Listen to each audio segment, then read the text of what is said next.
Welcome to the Skip and Shannon Undisputed podcast. I'm Joy Taylor. You can catch us Monday through Friday at 9:30 a.m. Eastern, 6:30 Pacific on FS1. Here's what this podcast is all about. It's an unscripted, unfiltered, undisputed version of the day's show, and there is a lot to get into in today's podcast. Skip believes that this time, more than ever, the Cavs should trade Kevin Love for Carmelo Anthony. Shannon drops a Hermes reference you will not believe to explain why he is still on the money team in the possible fight between Mayweather and McGregor. Our friend and Hall of Fame wideout Chris Carter checked in to break down the news of the Dallas Cowboys clearing cap space and what it means for Tony Romo's future. Shannon and Skip take different sides in the debate of who's a better player out of the new teammates in Boogie Cousins and Anthony Davis. Plus, Mr. No Way, No How Rob Parker is back with us today to tell you why the King has let down the fans by not participating in a slam dunk contest. See, you're in a three-piece today, Skip. Three-piece in a, what is it, in a biscuit? In a biscuit. Yeah. Is that what you're about to get? No. Oh, I yeah. get a two-piece. Okay. Extra crispy. Yeah, okay. Let's get started in the NBA. The Pelicans pulled off a huge trade yesterday for All-Star center DeMarcus Cousins. Cousins joins a front court this year with All-Star Game MVP Anthony Davis. Cousins is averaging nearly 28 points and 11 rebounds this year, while Davis is averaging nearly 28 and 12. Skip? Yes. Who's better, DeMarcus Cousins or Anthony Davis?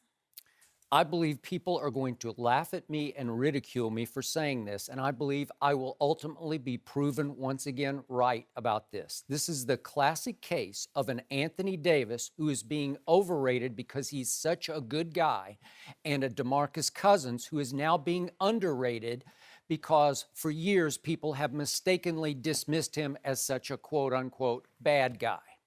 I am here to tell you. They didn't lie, Skip, now. Huh? Let's No, be real. no. They didn't lie now. They exaggerated, and they did not take into consideration the circumstances under which he was forced to play. But I'm here to tell you that DeMarcus Cousins is a better all-around basketball player than Anthony Davis. And let me explain, because you're about to see that clearly now that they play with each other. And night after night, you're going to say, oh, wait a minute, he can do that. He can't really do that. That's what's about to happen. I will admit to you, maybe I should disqualify or qualify myself. I have long been a DeMarcus Cousins fan back to his days at Kentucky. And I said before his draft, he should go number one over John Wall. A lot of people then said, you're out of your mind. And I think I was in my mind at that point, because if you redrafted that draft, I believe he would go one. I don't know, maybe John Wall would go second. And then you got Evan Turner and Derek Favors and Wesley Johnson. Maybe they'd go, I don't know what the order would be. But again, DeMarcus Cousins should have gone one in that draft. Would you agree with that? Yeah. I mean, Okay, thank you very much. Yeah. You always take the big guy. Okay. So I realize that DeMarcus Cousins has been a psychological nightmare occasionally of a roller coaster ride for the Sacramento Kings. But I remind you, he had to play for 6 coaches in 7 seasons in Sacramento. And I remind you, that has become, and it always really was, a joke of a franchise with a goofy, delusional owner and a GM. We heard from Vlade yesterday about, I had a deal 2 days ago. A better deal. Yeah, right. And the only reason Vlade has been able to keep his job is because of that goofy, delusional owner in Sacramento. So you have to keep DeMarcus in the context of where he was forced to play under what circumstances. But here are the 3 biggest reasons that I like DeMarcus Cousins over Anthony Davis. Number one, he is a much better passer. In fact, I think DeMarcus Cousins is a gifted passer on the Tim Duncan level of gifted big man passer. He's averaging 5 assists now. That's more than Derrick Rose is averaging right now for the Knicks. And I believe if DeMarcus Cousins put his mind to it with the right, like if he had LeBron's arsenal of sharpshooters and snipers, I think he could average 10 assists a night because he's got that kind of vision for a big man. I'm not saying he's as good as LeBron as a passer, but as big man passers go, he's up in the highest echelon. Number 2, he has turned himself into a really good three-point shooter, 36%. He'll make you 2 of 5 every game. He's going to attempt 5 a game. As you well know, that can be a matchup nightmare issue for anybody who's trying to cover him, because he can really take advantage of you in the low post. And if he takes you out to the quote-unquote high post, as in three-point post, you're really in trouble. Anthony Davis attempted starting last year to turn himself into a three-point shooter, and he continues to struggle. He's around 31% right now, and he's only attempting 1.6 per game. So he started to say, I just can't do that. Then let's get to physical presence. I think even you would agree with me, the more dominating interior presence is DeMarcus because he's just a bigger, stronger man than Anthony Davis is. They're built different. They are.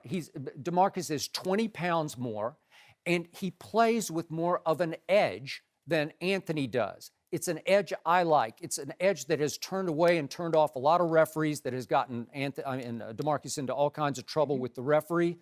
But to me, in the long run, that edge he plays with can fuel his performance. There are some nights when he gets on an angry roll, like controlled rage roll, where he is virtually unstoppable as anybody I watch. And I've watched a lot of Kings games where I just sat back in awe of what DeMarcus Cousins was doing. When he can keep it between the lines and not channel his anger at the referees or his coach or a teammate, he can be as dominating a force as there is in the league. And that edge is missing in Anthony Davis's game. I don't see it from night to night, play to play, like I see it from this guy, who is going to now be extremely motivated to show the NBA what a laughable package the Kings took for him. And I think he's going to take it personally like, oh, that's what the league thought of me. That's the best they could get because that was the best they were offered. I think he's going to play with a new controlled rage or anger at the league as opposed to at his coach. I think he'll be really good under Alvin Gentry, and I think he and Anthony will get along. And over time, you'll start to say, wait a second, this guy is a little better than that guy. Not to dismiss the other guy because he's really, really good. This guy has a chance to be great.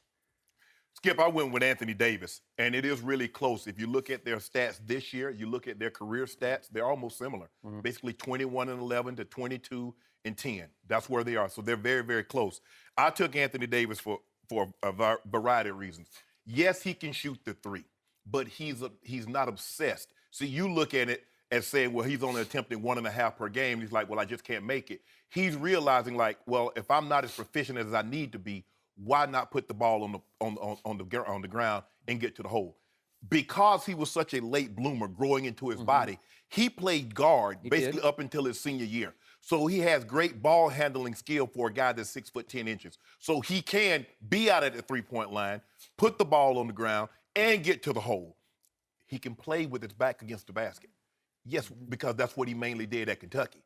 He has a great mid-range game, but where it flipped the scale for me in his favor is on the defensive side, because he's averaging 2.4 blocks a game. Boogie is 1.2 a game. So that's one more block per game. And you know what today is, Skip? It was 1 year ago today that he had a 59-20 ball game. And that was the best in the last 30 years. So if Shaq had a 61-23, Chris Webber. I don't think people realize how good a ball player Chris Webber was until his knees betrayed him. He had a 51-26 ball game. So Anthony Davis having a 59-20 ball game is really, really special. But Skip, and I hate to bring this when evaluating players, but you can't ignore it. Night in and night out, I know what Anthony Davis is going to give me. He's going to give me 21.5, 22 points, probably 10, 11 rebounds. Now, Boogie can give me that, but is he going to give me that by the third quarter and be ejected? Or is he going to play the whole game? Because this is what we know. Boogie Cousins, since he's entered the NBA, 105 technical fouls. Anthony Davis has 12. Boogie Cousins have been ejected 12 times. Anthony Davis, 0. That's value, Skip. I need to know what I'm going to get night in and night out. He might get mad at the referee. He might throw the ball up in the stands. He might kick a chair. He might do something that will because his teams were already challenged in Sacramento, so he might do something to further put his team in harm's way. We talk about how many coaches that he's played for. He bears some culpability in that, Skip. He's been cancerous. If you think about it, everybody can't be lying. Everybody says he's a bad guy. Now, I'm willing to give him the benefit of the doubt. Being in a new place, let's start from scratch. But Skip, you can't have 7 different head coaches. You can't, the play-by-play guy, writing on Twitter how happy he is for him to be gone. You hear players. Grant Napier's ripped him on his radio show constantly, and DeMarcus took issue with it. Right, and you've seen players how bad he is. So he bears some responsibility in having those 7 coaches. He bears that. He can't control his emotions at times. They get the best of him. He has 17 texts already, Skip. And I thought it was like baseball, when you go change leagues, your stats start all back over again. Nah, not the NBA. So he's carrying those 17 technical files with him to New Orleans. Skip, I need to know. And I know night in and night out, Anthony Davis is going to give me maximum effort, and he's going to be a professional about it. So now it's close, Skip. It's really close. As a matter of fact, they're so close, Boogie Cousins, if they're any closer, Boogie would be in front. But because of his behavior and because of what I get defensively, I'm taking AD. I will give you the defense. I'll give you the block shots. But I think DeMarcus can put his mind to that under a better coach in a different system where he doesn't feel like he has to be the only offensive force on the team. Now he can kind of split reps with Anthony Davis, and he can concentrate harder on defense. But think about with Anthony Davis. I mean, Eric Gordon was always injured. Tyreek Evans was always injured. Ryan Anderson was injured. True Holiday had the issue with his wife and the brain tumor, so he was absent. So it wasn't like... No, but there are a bunch of shooters you just mentioned, and a lot of times they were healthy, and the team wasn't very good. No, they weren't. Eric Gordon, that's been his whole story, his whole career, his health. Can he shoot the ball, Skip? He can flat out shoot the ball, but he can't stay healthy enough for long periods, for long stretches to be on the court. True Holiday had his issue, and we understand totally what he had to go through. Ryan Anderson, for whatever reason, he stretched 4, can shoot the basketball, but he shoot it. But he's gone. Lights out. Anthony Davis. But, I mean, look what Anthony Davis was left with. Langston Galloway, Eton Moore. Come on, This year, yes, I will give you that. But look at what the other guys had to work with in Sacramento. Not much. Well, a lot of that has to do with him. At some point in time when you're in the locker room, especially, and it's not like football. When you got 53 guys in a locker room, guy play offense, you might not get along with a guy. But if he plays offense and you play defense, you don't really come in contact but the big meetings. But when you play basketball, Skip, at some point in time, you got to get along with somebody. Yeah, you do. You cannot disagree and not get along with everybody. And it seems to be a lot of people, it's like, Boogie, you either 1,000% with him or you against him. There's no in between. Like, he's okay sometimes. It's like, I'm with you or I'm against you. And that's his fault. 108 technical fouls, Skip. 105. 105 technical foul Skips. Come on now. So he was coached by one other guy named Mike Krzyzewski, and that was for Team USA. Let me quickly read you a quote in which Mike Krzyzewski defends DeMarcus Cousins for getting a bad rap. He says of DeMarcus, he's tough as hell. He is so damn talented. I don't think he has a position. You can't call him a 5 or a 4. Just call him a great player. He won over Krzyzewski, but he was surrounded by veteran leaders. And other great players. Okay, all right, we get it. But is it time now for him to mature alongside Anthony? Yes. I'm going yes. I'm going with glasses half full. Maybe it's completely full here because now I think you're going to see a new guy up against a guy. They respect each other, Anthony and DeMarcus. Right. So to me, you brought up Chris Webber. That's an interesting comparison because what was Chris Webber missing in the end? Why couldn't he get Sacramento over the top against the Lakers? There was something, and I like Chris a lot. By the way, he's doing a great job on TNT. Yeah, absolutely. But he was a gifted player who didn't have that killer will. Whatever that thing is, he wasn't that guy. He didn't have the range. He couldn't shoot the 3 ball like Boogie and AD. But I'm talking about in the end, when it's time, do you have that assassin's will? Do you have that intangible that will allow you to lift your team above this other team? I think DeMarcus does have that will in him because I've seen it flash against good teams where some nights against a Golden State or San Antonio, he'll just take the game over. But Skip, you're talking about Chris Webber. He played in the prime of Shaq. He played in the prime of Akeem Olajuwon. He played against David Robinson and Tim Duncan. You're talking about probably 20 of the top players ever lived. If you're that guy with that much talent, listen, Chris Webber was really gifted. He was as gifted as Duncan was in his own way. He had as much going on, but Duncan had the it factor. He had Robinson. Well, he had Tony Parker. He had Manu Ginobili. Okay. He played with. Who was the leader of that team? Who was the driving force of all those championship teams? It was Tim Duncan. Yes. Why am I not quite sold on my Spurs this year? They don't have Tim Duncan anymore, and I'm not sure about them without the leader of that pack. Well, for me, it's just hard for me to say, well, because Webber didn't do this when Duncan had 3 other Hall of Famers that's playing beside him, and I don't think Chris Webber ever played with a Hall of Famer beside him. But to get back on topic, Anthony Davis and his skill set, I didn't know that Boogie Cousins was actually taller than Anthony Davis. Boogie is 6'11", He is. Anthony is 6'10". He's just a bigger man. 253 to 270. Yeah. Yeah, he's built more sturdy. Yeah. Anthony Davis is wiry, and I think that's why he's perceived as being taller, because he's so long. But Skip, putting the ball in the basket, can put the ball between his legs. He's get gifted. get to the hole, great mid-range game, plays defense, and he's always professional. Okay, I hear all that, but there's some edge, some chip on the shoulder that I don't see in Anthony Davis that I have seen in DeMarcus, who, if you put him on a better team, and they're not great yet, it's just 2 really good young post players. That's what they have. But you're going to see him rise and shine now in ways you haven't seen before. Well, all I know is Boogie was in Sacramento for 6 years and never made the playoffs.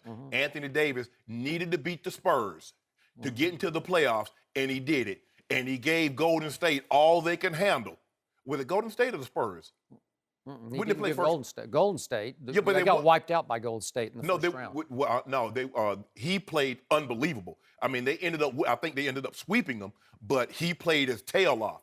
We have yet to see Boogie Cousins take a team, put him on his back, and get to the playoff. We saw AD do that just a couple of years ago. So that you say you value playoffs, you love playoffs. Can he get it? Okay. So I'm going to say 1 year from today, you'll sit back and say, you know what? You were right about DeMarcus Cousins. No, I've been sitting back for like 2 years from today. I'm like, nah, Skip was wrong again. Really? Yeah, I was wrong about the Patriots. Oh, Skip, stop! Cowboys winning 11 in a row. Hold on. And I told you what were they going to be like? The Cowboys. What did I tell you in October and November? The Cowboys would be like what, Skip Bayless? You picked against them 8 times in a row? Can you please? Why are you bringing up old stuff? I like bringing up old stuff. Skip, what did I tell you? Tell the people. I said they would be like what? I don't know what you said. I said Cowboys would be like Kentucky freshmen. Yeah. One and done. Got me a case of Gatorade, got me a case of Propel sitting on ice right now, Joy Taylor. I don't know. Did we work that out? I feel like somebody might still owe somebody something. No, we even now. I don't know about I don't that. think we're even. Hold up, Skip. What do you mean we don't Not even. Hold up. What about Green? I took Green. By the way, that was the Green Bay. biggest fluke in the history of playoff games. I took Green. In that Hold game. up. I took Green Bay over your Cowboys. Yeah, you know what it took? Didn't you also pick Atlanta? I did. I took Atlanta over Green Bay. Oh, wow. And then you took Atlanta, you took Atlanta over the New England. Patriots. But we didn't bet that one. Wait, and you had Kansas City making it to Super Bowl? Oh, man, stop bringing up old. You're the one that brought up old stuff. Anyway, we'll see these 2 players in action for the first time on Thursday when the Pelicans host the Rockets. Wait a And minute. why you keep bringing up old stuff, Miss I didn't Fanny? bring up Wait a anything minute. old. Clemson over Alabama? Who Oh, Lord have mercy, Skip. Your fault. No mercy. Sunday, the best drivers in the world return to Daytona for the Great American Race. Don't miss Jeff Gordon and the Fox crew as they call the action for the 59th running of Daytona 500. Daytona Day starts at 1 p.m. Eastern, only on Fox. Are we finally getting closer to a Floyd Mayweather and Conor McGregor fight? Legendary boxing trainer Freddie Roach spoke yesterday and said exactly why the fight might happen. Let's take a listen. Floyd actually came to my gym and told me, Freddie, I hear that Conor had talked to you. And I said, no, he never has. But he says, if he reaches out and wants you to train him, he says, I would take that job because he said, I am going to fight him. And he says, we can all make a lot of money. So according to Mayweather, yes, he told me he would fight him. And everything is pointing in that direction right now. Shannon, what do you make of this? It's going to happen. It's going to happen. You better hope it doesn't. I hope it does, and it's going to happen. Skip, I've always told you this. There's a simple creed when you're in professional sports or any business. If it makes dollars, it makes sense. With an S and with a C. So this makes plenty of dollars, and it makes a lot of sense. Because let's just say when Floyd Mayweather fought Manny Pacquiao, it did 4.4 million buys, over 400 million in pay-per-view dollars, and the gate was $72 million. You looking at this fight, because now you got the UFC that's diehard that want to see Conor. You got the boxing fans and Floyd. Now, a lot of people gonna watch. I want to see Floyd get his butt kicked. A lot of people want to watch. I want to see Conor get his butt kicked. Now, let's see what these styles are going to actually do stylistically, because they're totally different. And that's why the UFC came to be. What would a karate guy do against a boxer? What would a wrestler do against a Muay Thai fighter? So whatever. What Freddie Roach said yesterday, it legitimizes Conor McGregor, because there's only a few people that he can go to and get legitimate boxing knowledge. Freddie Roach, John David Jackson, Nassim Richardson. Now, when you talk in the boxing circles, train Bernard Hopkins, Sergey Kovalev, Sugar Shane Mosley, all these great fighters, and Freddie Roach, we know it, Manny Pacquiao. So his resume speaks for itself. So now, Floyd says, hold on, Freddie, this gonna happen. I'm gonna make me about $500-600 million on this. Man, you better go on and train Conor McGregor and gonna get you about $5-10 million of this money, because it's gonna happen, and you need to be a part of this. Now, see, Skip, you noticed I said now, when Manny Pacquiao and Floyd Mayweather fought at the MGM, the gate was $72 million. Conor McGregor fought at Madison Square Garden, 20,000 seat arena, made 17.7. So you and Dana White doing all that huffing and puffing and talking about Conor McGregor's the draw, Money Mayweather. The man with all that bag, Joy. Have you seen him lately, Joy? He got a new Hermes bag. It's called a Himalayan, about $400K. The bag costs $400K. Wow, that's impressive. That seems reasonable. Skip, man, look here. Wow. Money was coming out the bag. I thought it was Hansel and Gretel dropping cookie crumbs. Is he gonna, I was falling behind him picking up stacks. Is he going to be allowed to bring that bag into the ring and hit Conor with it? Skip, he was going to use. Skip, the man was dropping racks out of that bag. You know what a rack is? No, I don't. That's $10,000. He was dropping racks out of that Himalayan bag. I was walking behind him. I was like, man, this Hansel and Gretel, finding my way back home. Joy, it's going to happen. And Skip Bayless, you're going to be there. Because I want you to see. Be there. No. Because, see, if you see it on television, sometimes TV, they can do things with TV. You know, TV can make me look slim, like I'm looking slim. Somebody just said, you're looking slim today. I said, well, thank you. Why are you trying to look slim? Whoa, Joey, let me tell this story.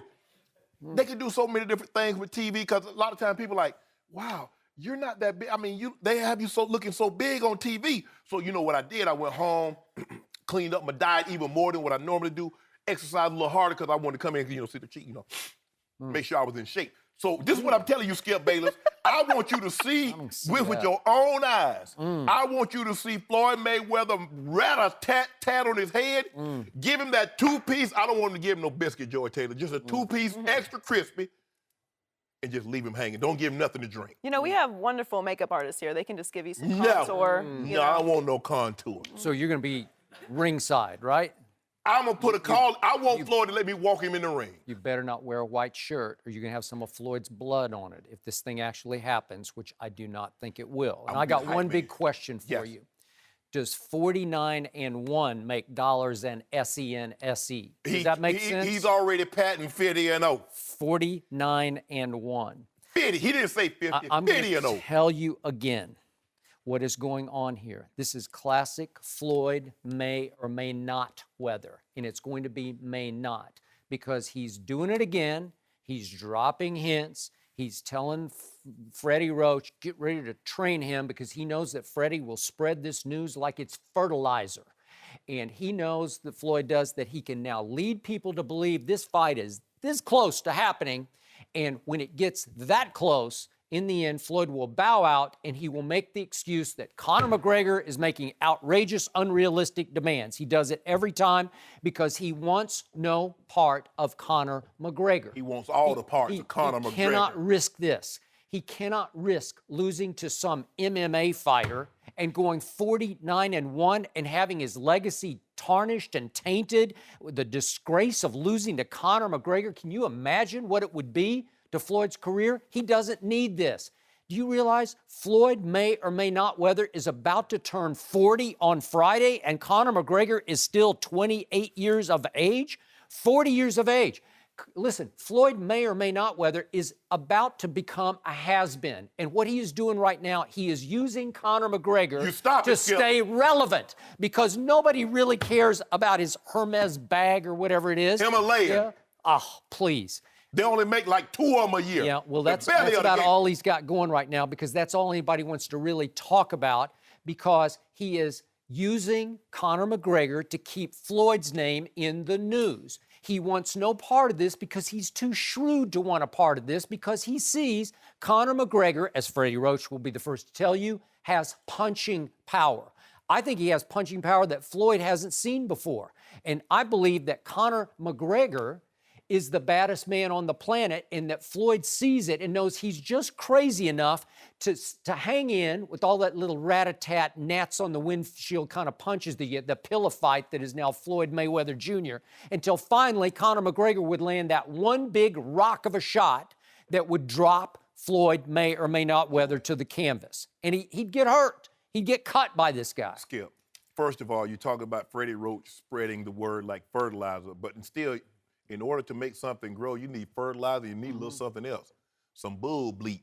That's what that boxer Conor McGregor is, bull bleep. You know that, I know that. I do not Floyd know that. Mayweather has no chance of losing to him, and you need to stop being disrespectful to Floyd Mayweather, talking about may or may not. Now, all you doing is he's just going to take it out. You know what? This is what used to happen, Skip. When I was growing up, my brother, he'd always take care of me. If somebody did something to me, I would tell him. So you know what that meant, Skip?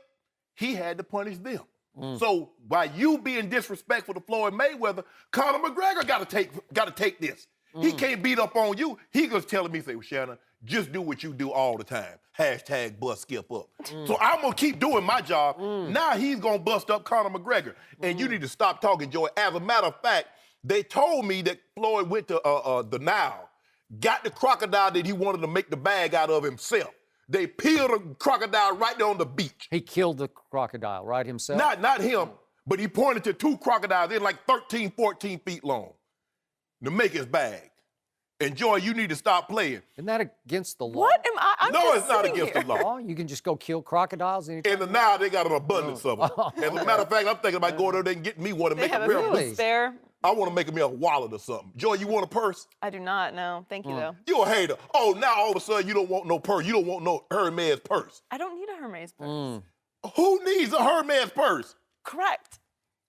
But it's not about need. It's about It's want, want. about hat. You know what Conor McGregor is thinking if What do you he's think? watching us right now? I might just make me a purse out of Floyd. That's what he might do. He just might do it.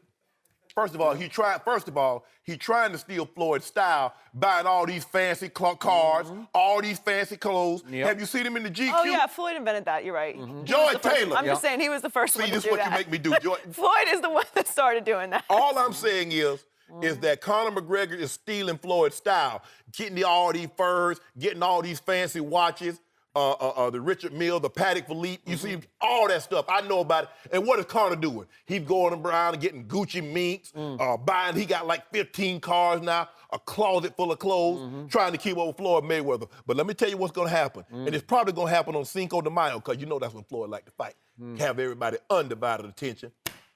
He going to bust your boy butt. He can't bust anybody's butt. He has no punching power. Well, just lump him Can't up. Punch. Just lump him up. Lump him up. What did Muhammad Jab and run, and he's running now. As Ernie we Ter- speak, he's running. Who was I think it was Floyd Patterson was one. I think Ernie Terrell was the other one. That he kept calling Muhammad Ali by his birth name. He did. And they wouldn't respect the man. He said, I changed my name. You need to respect my name. And they say, well, this is what I'm going to call you. He said, I'm going to make you call my name. And what did he do? He wouldn't knock him out. He said, no, I don't want you to take the coward's way out, because see, if I knock you out, hey, you get out easy. He So said, wait, I'm did you gonna just punish put Floyd in the same sentence with Muhammad Ali? The boxer. Really? The boxer, not the Well, humanitarian. that's disrespectful. Stop it, Skip. Muhammad Ali just punished him. And that's what Floyd Mayweather's going to do to Conor McGregor. He's going to punish him for 12 rounds. He ain't going to get these little 5-minute rounds, 25 minutes. Floyd Mayweather's going to drag him way out there to the deep. See, that's what you do, Skip. You know, killer whales, they say killer whales don't actually kill. They drag them way out there. And then they just flip them up in there and they drown them. So now That's what Conor Floyd's a McGregor... killer whale. Drag him. Wow, 145-pound killer whale. I've Take never him seen to anything the like deep. it. Take him to the deep. Skinny little killer whale. He's not big enough to deal with Conor. Take Conor him to is the deep. Let's see how well stronger, he can swim. longer. Conor McGregor can flat out, as they say in And you UFC, can't help him, strike, Skip. punch. You can't help him, You know, Skip. I don't need to help him. He needs When no help. When This Floyd, is a bad when man. Floyd He's just drags him, crazy enough. This is what's going to happen. Whoa.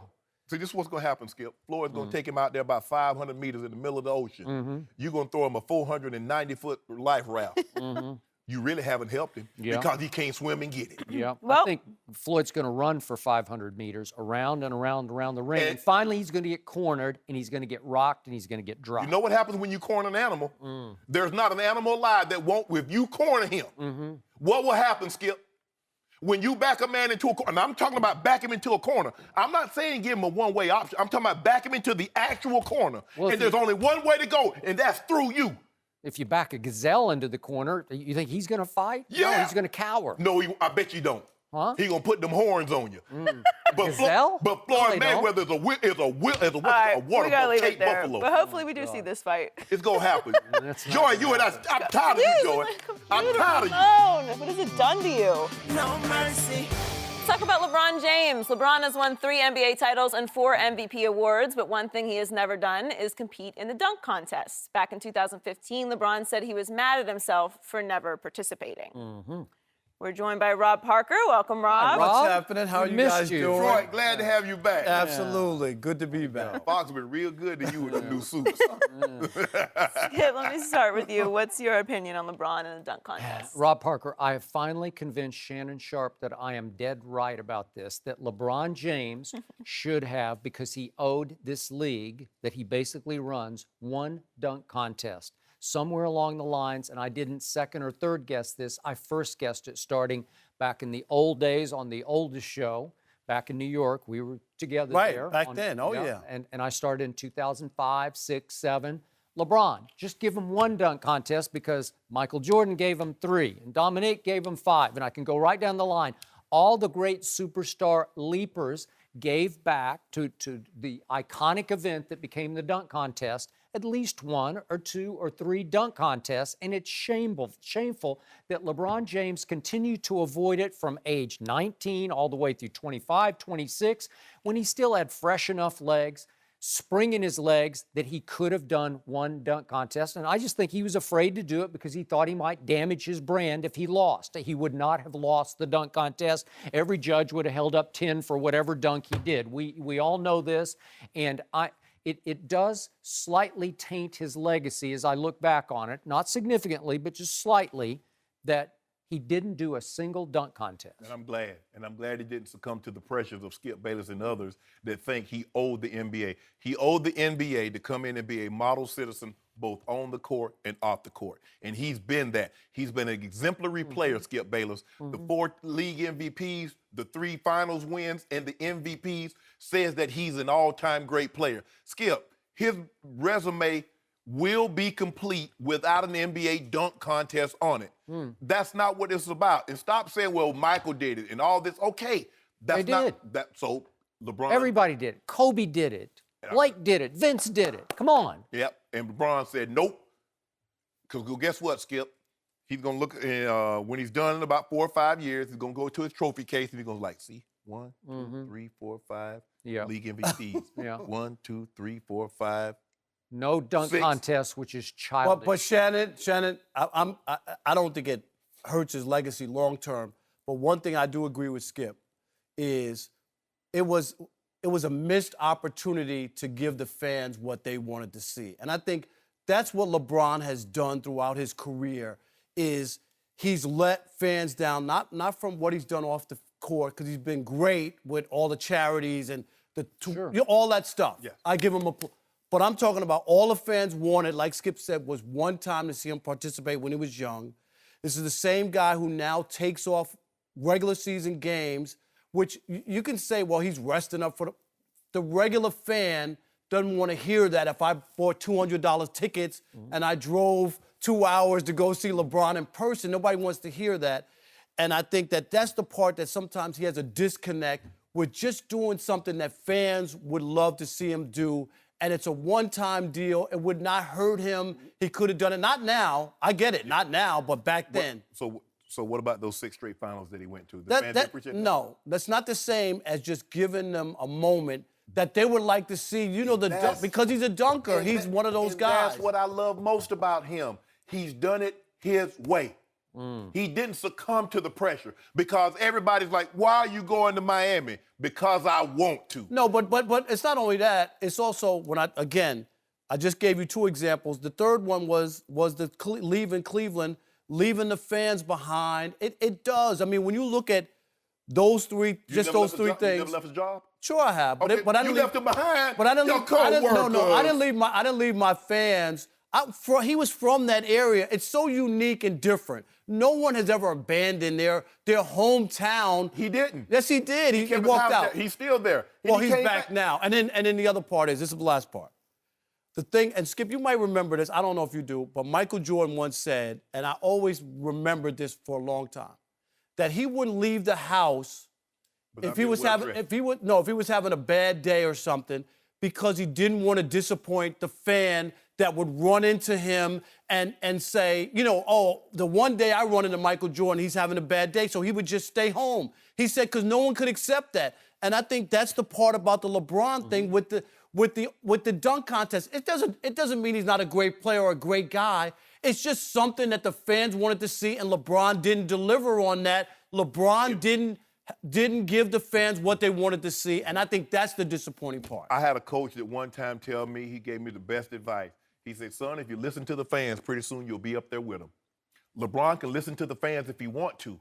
LeBron got to where he was, doing it his way. He knows what's best for LeBron. I agree, and I told Skip this yesterday. If he had done it once he got past year 4 or 5, he wasn't doing it anymore. Because as the minutes started to mount, it became of the utmost importance to him. Does LeBron owe the fans anything? No! Stop talking about it. Oh, yes, stop, he does. Stop this. He doesn't yes, owe you. He does. That's what a game is all about, Shannon. Stop it. You know this. The fans are just as important to the game as the players. There is no game without fans. Stop saying he doesn't owe the fans. He owes the fans them. to play hard. He doesn't owe the fans to be in no dunk competition. So he doesn't owe them when he decides to just not hurt, just not to play and not to show up. He doesn't owe people to paying customers. The 82 games, LeBron owes them to go out there and bust his butt. LeBron doesn't cheat anybody. Yes, he does. When he doesn't play, when he's not hurt, that's cheating people. How do you know he's not hurt? That's consumer fraud. How do you know he's not hurt? It is. Yeah, Shannon Sharpe. So you've never missed a day of work?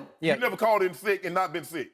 No, but that's not Exactly. Would you nobody wait a paid second. $200? Would you quit comparing Rob Parker to LeBron James? Stop Is that coming this for LeBron? No, yeah. Really? He's now on Rob's level? Boy, this is sad. No, I'm just saying, LeBron plays hard every night. Stop talking about Nobody doubts that. Well, Wait a second. Stop. No, yesterday your excuse was he's not as athletic as Michael Jordan. No. You said he's intimidated. He can't live live up. He's not a creative dunker. Okay. He is a power. He's not fluid enough. He's not graceful enough. There's nothing wrong with that, Skip. Okay, you do it your way. Can he not jump out of the gym to this day in his 14th year? Okay. Yes, he can. Okay, well, Kareem Abdul-Jabbar did not have the power of a Shaq. Okay, but that no doesn't- big guy can do the dunk contest. Okay. That's why DeAndre, That's it why was they a don't, joke right, to be in it. because the they other night. can't do anything Sean other than Kemp- jump up and Sean just put Kemp it in. did it. Yeah, but he's 6'7". Sean Kemp 6'10". Oh, come on. No mercy. Yesterday, the Cowboys restructured the contracts of offensive linemen Travis Frederick and Tyron Smith, saving over $17 million in cap space. The Cowboys are now under the proposed cap. Chris Carter's with us. Skip, let me start with you. What do you make of this? Yes, Skip. What do you make of this? You know exactly what I made of it. My worst nightmare is coming true. Jerry Jones continues to maneuver to keep Tony Romo and start him next year in game 1.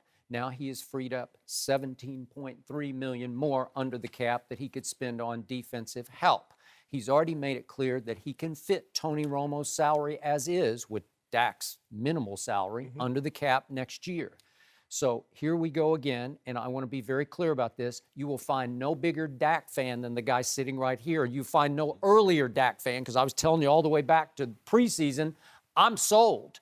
This is the present and the future. This situation screams for Jerry Jones to clear the salary cap decks of Tony Romo and to clear the decks for Dak Prescott to take this football team over. And I am now convinced more than ever, as I've been telling you for about 3 weeks, that he is going to go back to Tony Romo because he believes in him. He believes he can win a Super Bowl in Dallas, and he does not want to see Tony Romo win a Super Bowl for somebody else, for the Texans or the Chiefs or wherever he might wind up. Well, this is a fact. I know this. When you get into the Hall of Fame, you get smarter. I know that when I got in, I got smarter. Well, maybe you, but I'm not sure about across the table. What about Jerry? You talking about Jerry? Yeah, absolutely. Okay. So I believe that Jerry's going to do the opposite because the way he's managed the draft.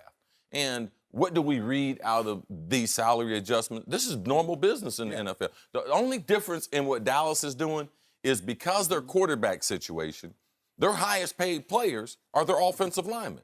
So those are the guys you typically have to go to a wide receiver, quarterback, defensive back, defensive end, you know, and be able to recoup that salary from them. They're just restructuring the chip. It's a shell game. All right, if you got $10 million in salary, they take 5 up, move over here to signing bonus to clear space because they know not only through the draft, but through free agency. And there's a couple players out there in free agency that could help the Cowboys. Sure. I believe Jerry's going to do the right thing. I believe Dak is the quarterback right now. I believe they are going to get rid of Romo. But also, if you create more cap space and you don't cut Romo, you increase his overall value because you have room under the cap space. Every other team knows, the 30-on teams, they know if you're up against the cap, then you might have to cut Romo and be forced. But if I'm under the cap and they see that, okay, potentially they can hold on to him, even if it's till June, even if it's till July, I believe, and I said this last month, Tony Romo will not be on the roster for the Dallas Cowboys, their opening day roster. I believe they're going to trade him or release him. And releasing him would be a tremendous favor.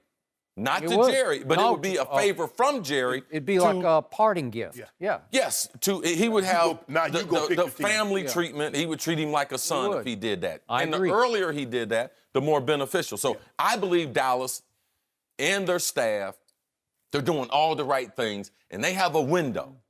And Jerry's no spring chicken. He realized in this window with this team, I can win a Super Bowl. Part of the restructure is part of it. Got 4 years. Getting rid of Tony Romo and allowing him to go somewhere else is a part of it. But I believe Jerry, and I don't question the moves that he's made the last several years. I have to kind of forget that he's an entertainer and a marketer because he's doing a lot of the right moves. And when he does that, we have to give him credit, Shannon. I just believe that they had to do this for salary cap reasons. Now, you think that they're clearing this space out so they can keep Romo's $24.7 million.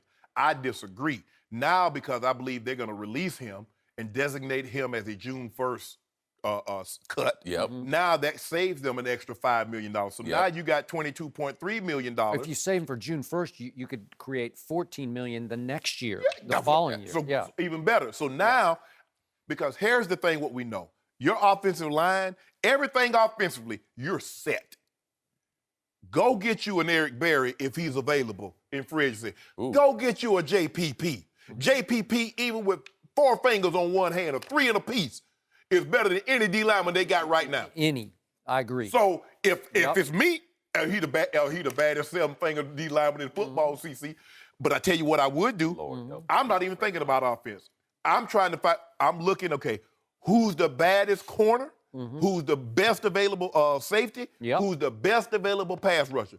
Because Skip Bayless, they can recreate Seattle all over again. But the only difference, they got a younger beast mode. That dude in the backfield, now, you're going to have to worry about him now. He's always, you're going to have to stay by your phone, CC, because you might get the call, hey, man, you know, Zeke was at the club. Zeke will be in some place. So you also Skip. Sightseeing, too. He likes to sightsee if he's someplace else he's never been. Seattle. Like me, Speaking of Seattle. Like when I go to bed, CC, I cut my ring off. If you in the front office of the Cowboys, as long as Zeke is on your roster, your volume got to be on high, because you never know what's going to happen with him. But Jerry, if you do this thing right, you can recreate Seattle all over again. Well, not on defense, though. You're talking about doing it on offense. But see, what they did in Seattle is that they had Russell under that rookie.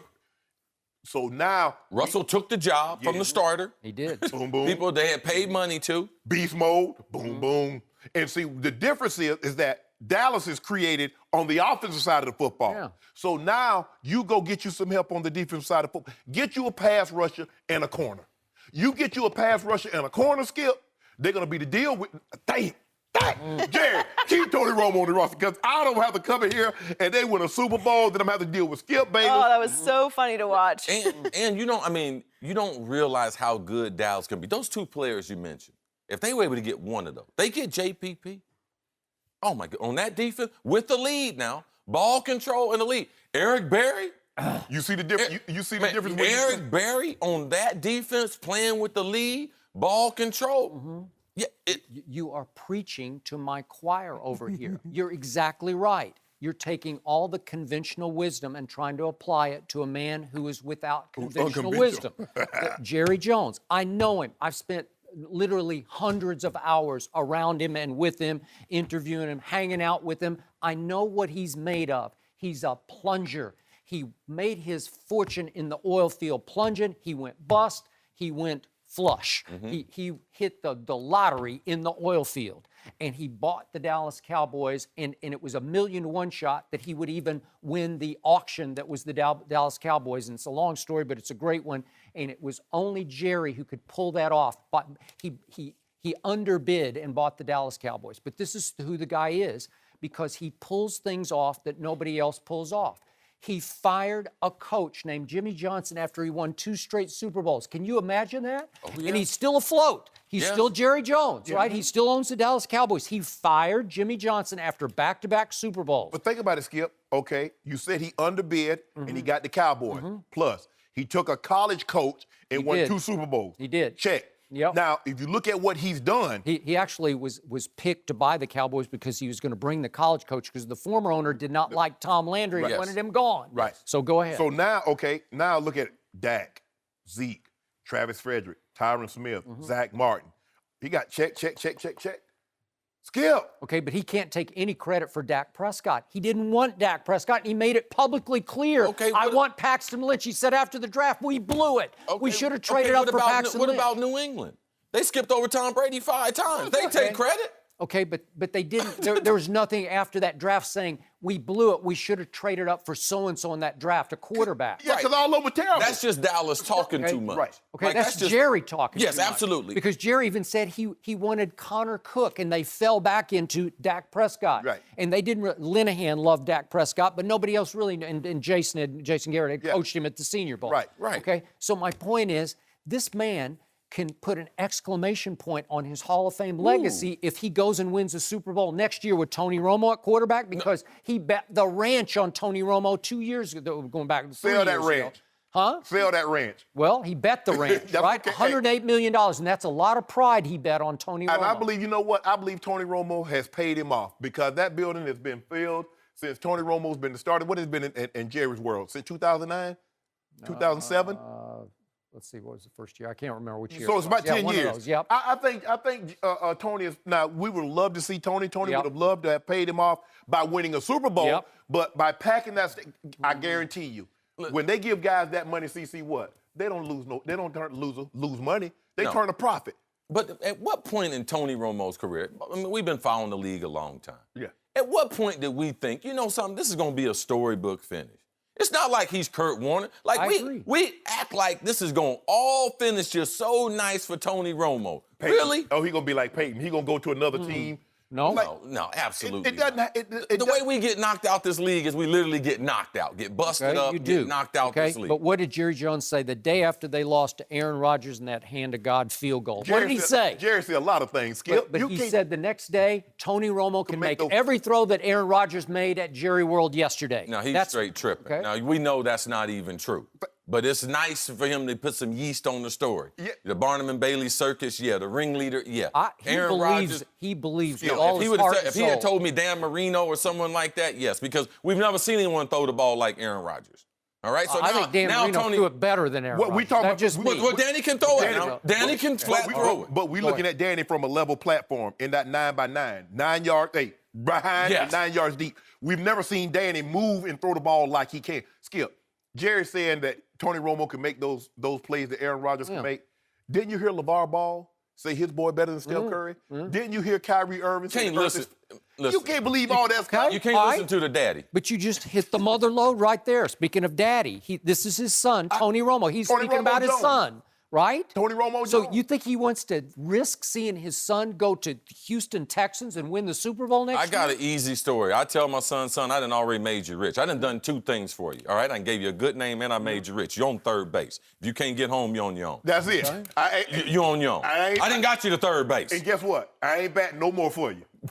You know, because you growing up, you know, we used to play the girls and the guys that they really couldn't hit. I was hitting for everybody. Touch the bat, I hit for you. That's CC say he already put. You ain't having a whole bunch of kids growing up around you. No, we didn't. But they ain't know how to play. Cause you know, I can hit. I bat for everybody. CC. I was on a team with like 11 people. I'm batting for everybody because I'm hitting it out the park. Okay, but back to the story. Yeah. Here. The story is that Jerry's worst nightmare would be Tony Romo managing to go somewhere else and win a Super Bowl in the next 3 years. See, why? First, Skip, I look at it like this. If I'm in a relationship and I've been with this lady for 10 years, 11 years, if we get a divorce, or that means you can ride the elevator with her. Yeah, I ride the elevator. Good point. Okay. Yeah, I ride That's true.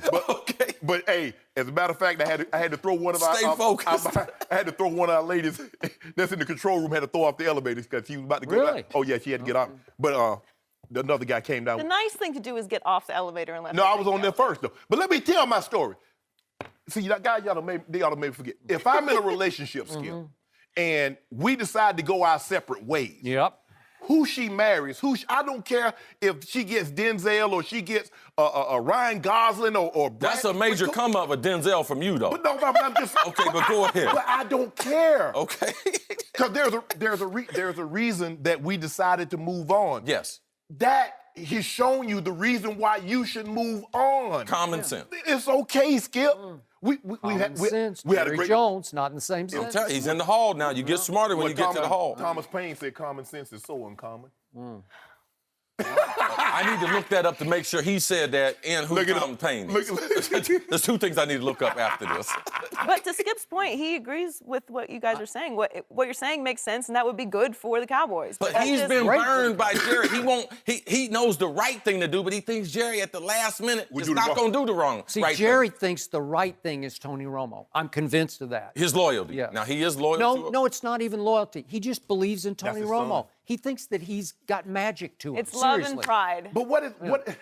So after 12 years, Listen. you've seen Tony for 12 years. He's never been past the divisional round, but all of a sudden, not only is he going to get you past the divisional, he's going to get you 2 and win you a Super Bowl. Shannon, if he believes he's that much magic, I'll make his butt disappear. Boop! Back to someone else. No mercy. Reports say that the Cavs are trying to acquire Carmelo Anthony before Thursday's trade deadline. The Cavs previously turned down a potential Kevin Love for Melo trade. Now the Cavs may try to use their $4 million trade exception and get a third team involved to get the 10-time All-Star. Skip, what should the Cavs do? I realize they're trying to steal Carmelo with this trade exception. It gets very complicated, but they would have to jettison a number of other pieces, and the Knicks are not going to basically just give away Carmelo Anthony. The Kings gave away Boogie, so why not? Okay, here's what I think is going to happen, and this is what I think Cleveland should do. And I've told you this before, and I believe it much more strongly now because we've had a new update here on Kevin Love and his condition because he just had knee surgery, minor knee surgery. I would go ahead, if the Knicks would still do it, at the trade deadline on Thursday afternoon, 3 p.m. Eastern, I would trade Kevin Love straight up for Carmelo Anthony because it's a sweet deal. It works perfectly with the cap both ways, and give LeBron James what he wants and what I think he needs to beat Golden State. Because what is happening to Kevin Love? You say he's a great fit. I see a guy who's going on 29 years of age in his 9th NBA season who's turning into a brittle, injury-plagued basketball player. I'm looking at his litany of injuries. He had a broken hand. He's had back issues right and left. He had a dislocated shoulder. He's had concussion issues. Now he's got, albeit minor knee surgery, but it could turn into major knee problems. You saw the man yank the man's shoulder, Skip. Okay, well, like I'm just saying. WWF. Is that not brittle to you? Like, Skip the man. Okay, I'm just saying, but it's one thing after another with different body parts with this guy. And I'm saying you should trade him before you think you should trade him. You should trade him straight up for a Carmelo who's stuck in an awful situation. And as LeBron suggested 2 weeks ago, if Carmelo were happy in with a change of scenery, you might see the old Carmelo reemerge. And I promise you, because I've heard this from several NBA people I've trusted over the years, Golden State would fear Carmelo in the finals far more than they would ever fear a Kevin Love, who was basically non-existent in last year's finals. And I know LeBron, thanks to Draymond getting suspended, came back from 3-1 down. But look at what Kevin Love averaged 9 points and 7 rebounds. He shot 36% from three. This is in the finals last year. He was 5 of 19 on three-pointers in the finals. He missed one game because of a concussion or some concussion syndrome. That's all you got from him. Carmelo would scare Golden State to death. Carmelo would give LeBron the firepower that he thinks psychologically he needs to compete with a Kevin Durant Golden State. I think it's a perfectly timed deal. They should pull this trigger right here, right now. A beat-up Kevin Love. What's he going to do in New York? Is he going to embarrass you? Is he going to come back to haunt you? I think not. Why wouldn't you do that and give LeBron 2 good years of Carmelo, 2 shots at Golden State in the finals? Because all that matters to LeBron right now is the finals, right? Yep, absolutely. And if they can get Carmelo without giving up Kevin Love, I'll make this deal. Okay, but that's... I'm not giving up Kevin Love to get Carmelo. But they can't just steal him. Why they can't? Phil has made other dumb decisions, said dumb things. Well, he's just going to say, here, I'm going to give you Carmelo Anthony? If you want him off his books. That's what the That king. would be a fireable offense. Then they should just fire Phil on the spot. Now you want to fire people for making dumb trades. Yeah, I do. Skip, the Cavaliers and LeBron is looking. He's looking out west, and he says, Golden State has a big 4. Trading one for the other, I'm still with a big 3. So I'm still at a disadvantage. Not that I'm still not going to kick the door down on Kevin Durant's head. Because remember I told you earlier, sometimes a man can make his destiny on the very road he took to avoid it. Now, he went to Golden State trying to avoid not losing a 3-1 lead and winning a championship. But that road that he's traveling down, there's a man from Akron, Ohio, 6'9", 257 pounds, built like a brick outhouse, that's coming.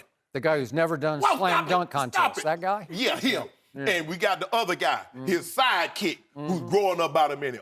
Drew, what we call him. Got mad. The closer. Oh, man. He's the closer. You saw it. The clutchest cab, Kyrie. Had Steph Curry in the All-Star game on skates. I thought I was back in the alien roller skating, Joy. You know, back in the day. You didn't know roller skate. Nah, you're right, I didn't. But I just, got up here and stood up in the corner. But, but Skip, now they really need Carmelo. Because Kevin Love's going to be out for, say, 6 to 8 weeks. So now you can get Melo in there. You can blend it with LeBron and Kyrie. Because this is what I envision. This is how I envision it. Because I know at some point in time in the finals, Steve Curry's going to go to his death lineup. He's going to bring in Iguodala. He's going to have Steph Curry, Clay, Draymond, and Iggy. We know that. And then what we're going to do to answer that, we're going to go Bron, we're going to go Love, we're going to go Melo, we're going to go J.R. Smith, and we're going to go Drew. And we're going to say, okay, throw the ball out on the court. Now what y'all going to do? What y'all going to do? Well, I know what they did when it was 3-1 Golden State. I know what was happening. And then Draymond got suspended, and all of a sudden they somehow went back and won game 5. So think about what you just said. You said you look at it. You pull those stats up. You good with stats too, Joe. Ooh, that Skip Bayless good with numbers.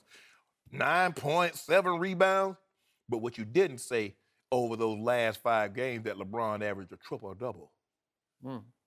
So that's how he won it. He always does that. 41. He's the greatest stat stuffer in the history of stats.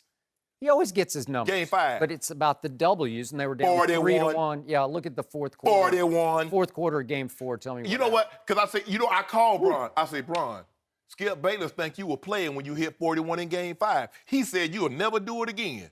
Guess what he do in game 6, Skip? So you called him after game 5? Will you tell him? Yes. So I deserve a game ball for the finals? I said, motivating LeBron? No, you didn't motivate him. Oh. He said, hey, see, I keep telling you what Bron does. Bron doesn't do anything to prove them naysayers and haters.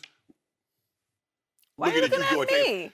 He's proving himself right. And then when it got to game 7, I would have bet everything I own when it came to game 7 that the Cavaliers were going to get there. Did you actually think LeBron was going to leave Oracle without the Larry O'Brien trophy? Wait a second. Who hit the last shot?